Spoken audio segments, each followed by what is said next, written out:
Hello and welcome back to the Beefy Tech channel. Today we are taking a look at how the 7800X3D and 4090 perform within CS2. Now you might be aware that even if you left these completely stock and didn't change a single setting within CS2, you'd probably still be getting a shit ton of FPS. And you'd be right on the money, because this is CS2, it is not Call of Duty, it will just run well. But what I do want to take a look at is to see if indeed there's any issues that could arise with the 7800X3D, and if the FPS can be improved over just turning the game on and playing.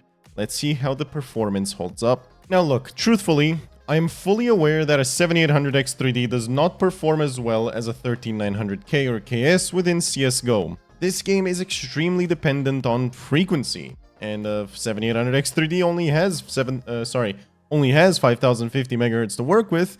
You know, even a 7950X or 7950X3D can use their CCDs to, well, essentially run 5.9, 5.8, 5.7, 5.5 GHz, so way more.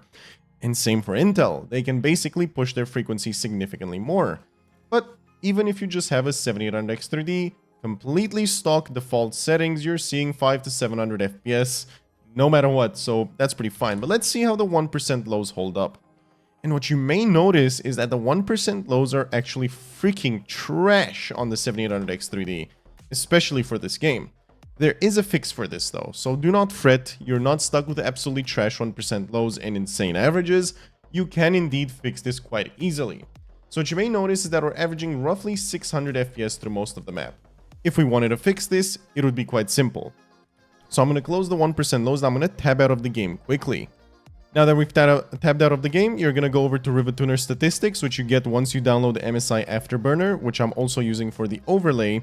And you're just going to go over here and you're going to type 500. And the reason I wanted to do 500, 480 is the maximum frame limit. Okay, we're going to type 480. That's close enough for me. And now we're going to jump back into the game. All right, and now what you may notice is that with the frame cap, the 1% lows are indeed significantly improved and far more reasonable than they were before. But it would seem that the frame cap is currently still quite high, and the 1% lows are as a result not as good. Another great example would be to set this even lower, say 300 FPS, and then take a look at the 1% lows. I'm going to tab out yet again, excuse the Elgato no signal screen, it takes a bit to tab out, and we're going to type 300 FPS in this frame cap, and tab back in. And now what you may notice is that the 1% lows are freaking incredible. So basically, it is able to achieve good 1% lows with a frame cap, but do only use the Revi Tuner Statistics frame cap. Do not use the ones in game or other softwares, because I can only vouch for this one. I've used others and they've occasionally not done anything to the 1% lows. So if you want to save your 1% lows and actually have smooth gameplay, I highly recommend you use Revi Tuner to set a frame cap. Alright, but what if we did something else? And that would be change the in-game settings to what Simple, the GOAT himself, uses to play this game. Mind you, I'm not gonna actually use his aspect ratio and resolution because he plays it stretched for CSGO.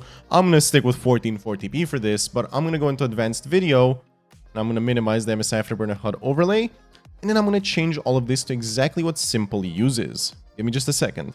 After just copying down Simple's own settings, I decided to see how this holds up in terms of performance, and I jumped back into the MSI Afterburner HUD overlay only to be shocked that it's actually significantly worse. Check this out.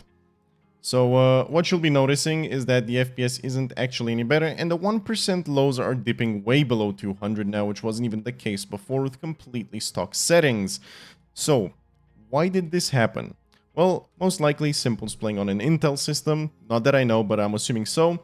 So one of these settings is most likely making the CPU struggle more because there's more textures to load. I'm assuming it's the multi-sampling anti-aliasing mode. I'm just gonna do none, and I'm gonna now check to see the performance again.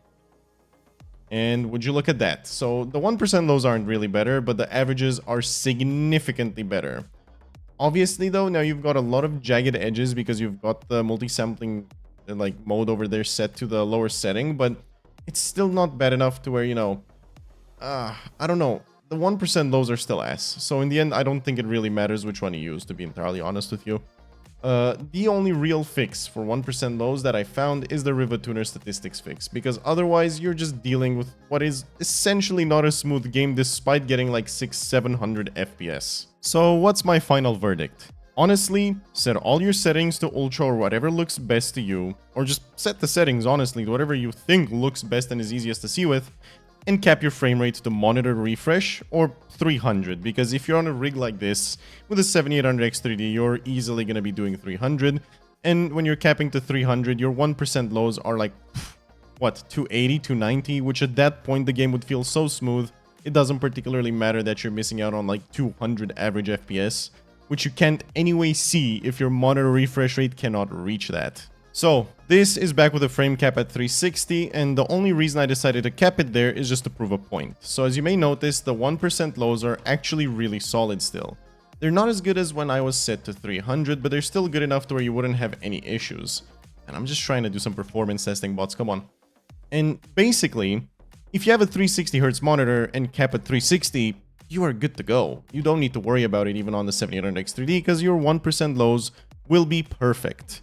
Now, if you have a lower refresh rate monitor, say 270 like I do, you could cap it there and just have 1% low so good, you'd have no reason to cap it any higher because you're anyway reaching your monitor refresh rate. With that said, 7800X3D performance isn't particularly ideal in this game, I'd say, and obviously you're still far better with a 7950X, 7700X, anything that can basically boost higher, because this you're basically capped by the frequency, and for some reason it anyway doesn't run particularly well in 1% lows.